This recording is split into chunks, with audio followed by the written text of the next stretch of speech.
Back to my channel. അപ്പോൾ ഇന്നത്തെ video പഴം കൊണ്ടുണ്ടാക്കിയ 4 സിമ്പിൾ റെസിപ്പീസിൻ്റെ വീഡിയോ ആണ്. അപ്പോൾ എല്ലാവരും ട്രൈ ചെയ്തിട്ട് ഫീഡ്ബാക്ക് അറിയിക്കുക. പിന്നെ ഇതുപോലത്തെ റെസിപ്പീസിനായിട്ട് എൻ്റെ ചാനൽ സബ്സ്ക്രൈബ് ചെയ്യുക. അപ്പോൾ എൻ്റെ വീട്ടിൽ കുറേ ഇതുപോലെ പെട്ടെന്ന് പഴം കറുത്താൽ പിന്നെ ആരും കഴിക്കില്ല. അപ്പോൾ ഇതുപോലത്തെ എന്തെങ്കിലുമൊക്കെ ട്രൈ ചെയ്താലാണ് ഒരു കഴിക്കുക.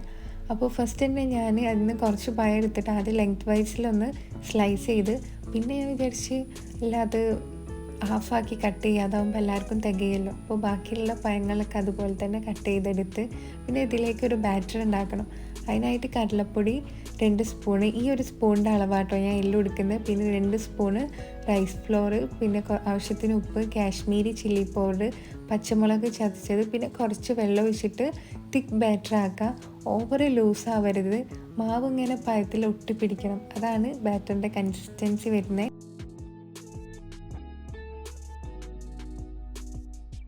ഇനി ഇതൊന്ന് ഫ്രൈ ചെയ്തെടുക്കണം. ഞാൻ പാം ഓയിലാണ് ഫ്രൈ ചെയ്യാൻ യൂസ് ചെയ്യൽ. ഒരു മീഡിയം ടു ലോ ഫ്ലെയിമിലിട്ടിട്ട് വേണം ഓയിലൊന്ന് ചൂടാക്കുക. എന്നിട്ട് ജസ്റ്റ് ഒന്ന് ബ്രൗൺ കളർ ആയാൽ മതി. പഴം ആയതുകൊണ്ട് പെട്ടെന്ന് വെന്ത് കിട്ടും. ബാക്കി പിന്നെ അത് ഇതേപോലെ തന്നെ ഫ്രൈ ചെയ്തെടുക്കുക.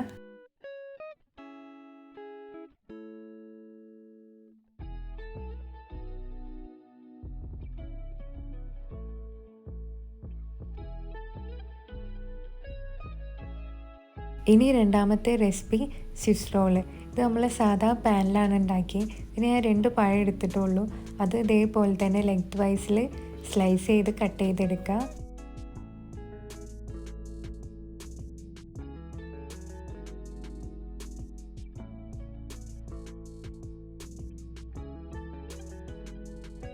ഇനി മിക്സിൻ്റെ ജാറിലേക്ക് 2 കോഴിമുട്ട, പിന്നെ 1 ഏലക്കായ. നിങ്ങൾക്ക് ഏലക്കായൻ്റെ ടേസ്റ്റ് ഇഷ്ടമാണെങ്കിൽ ഒന്ന് കൂടുതലിടാം. പിന്നെ ആവശ്യത്തിന് പഞ്ചസാര, മൈദ, പിന്നെ 1/2 കപ്പ് പാല് ഒഴിച്ചിട്ട് നല്ലോണം ബ്ലെൻഡ് ചെയ്തെടുക്കാം.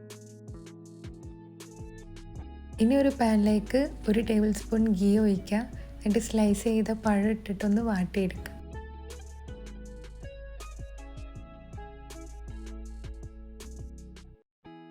അതേ പാനിൽ കുറച്ചുകൂടെ ഗീ ഒഴിച്ചിട്ട് ഏറ്റവും ലോ ഫ്ലെയിമിലിട്ടിട്ട് നേരത്തെ അടിച്ചു വെച്ച ബാറ്റർ ഒഴിച്ചു കൊടുക്കുക. എന്നിട്ട് അപ്പം തന്നെ പഴവും വെച്ച് കൊടുക്കണം.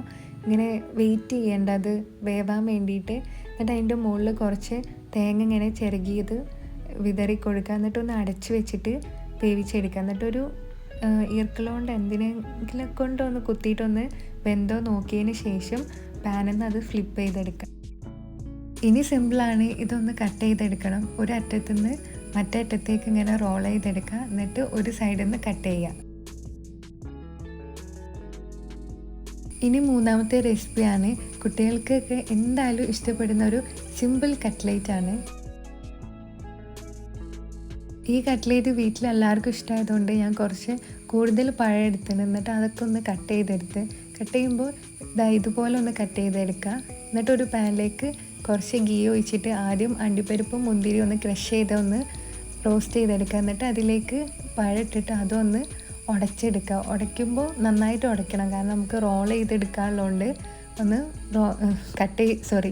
ഉടയ്ക്കുമ്പോൾ ഒന്ന് ശ്രദ്ധിക്കുക. പിന്നെ അതിലേക്ക് തേങ്ങ, പിന്നെ ഇതിൽ മെയിനായിട്ട് ഇടുന്നത് ബൂസ്റ്റ് പൊടിയാണ്. ബൂസ്റ്റ് പൊടി ഞാൻ 2 പാക്കറ്റ് ഇടുന്നുണ്ട്. പിന്നെ ആവശ്യത്തിന് മധുരം ഇട്ട് കൊടുക്കുന്നുണ്ട്. വേണമെങ്കിൽ പഞ്ചസാര ഇട്ട് കൊടുത്താൽ മതി. പിന്നെ കുറച്ച് ബ്രെഡ് ക്രംസും ഇട്ടിട്ട് ഇതൊന്ന് ഫ്ലെയിം ഓഫ് ചെയ്ത് കൊടുക്കുക.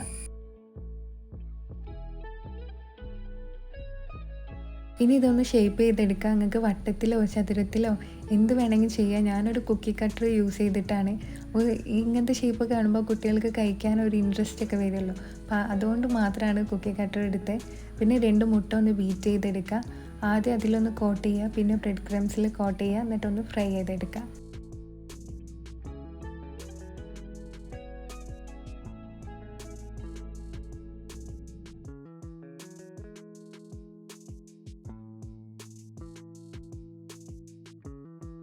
ഇനി നാലാമത്തെ റെസിപ്പിയാണ് ഒരു ഡെസേർട്ടാണ് കേട്ടോ ഇത്. എരിവും മധുരമൊക്കെ ഒരുപോലെ ഇഷ്ടപ്പെടുന്നവർക്ക് എന്തായാലും ട്രൈ ചെയ്യാൻ പറ്റിയൊരു സംഭവമാണ്. അപ്പോൾ ഫസ്റ്റ് തന്നെ ശർക്കര അതിലേക്ക് കുറച്ച് വെള്ളം ഒഴിച്ചിട്ട് ഇതൊന്ന് അലിയിച്ചെടുക്കുക. എന്നിട്ട് അതിലേക്ക് ചില്ലി ഫ്ലേക്സ് ഇട്ടിട്ടൊന്ന് മിക്സ് ചെയ്യുക. അത് ഏറ്റവും ലോ ഫ്ലെയിമിലിട്ടിട്ട് ചെയ്താൽ മതി കേട്ടോ. എന്നിട്ട് ഫ്ലെയിം ഓഫ് ചെയ്യുക. പിന്നെ ഇതൊന്ന് സെറ്റ് ചെയ്തെടുക്കാനുള്ളൂ. ആദ്യം പഴം ഒന്ന് ഗീയിൽ റോസ്റ്റ് ചെയ്ത് ഇട്ട് കൊടുക്കുക. പിന്നെ കുറച്ച് ഈ ഒരു സിറപ്പ്, പിന്നെ അതിലേക്ക് വീണ്ടും കുറച്ചും കൂടി പഴം, പിന്നെ കുറച്ച് പീനട്ട്സ്, പിന്നെ ഐസ്ക്രീം, പിന്നെ അതിൻ്റെ മുകളിൽ വീണ്ടും കുറച്ച് സിറപ്പ് ഒഴിച്ചാൽ സംഭവം അടിപൊളിയാണ്. അപ്പോൾ എൻ്റെ റെസിപ്പീസൊക്കെ ഇഷ്ടപ്പെട്ടെന്ന് വിചാരിക്കുന്നു. അപ്പോൾ നെക്സ്റ്റ് വീഡിയോ ആയിട്ട് കാണാം. ബൈ.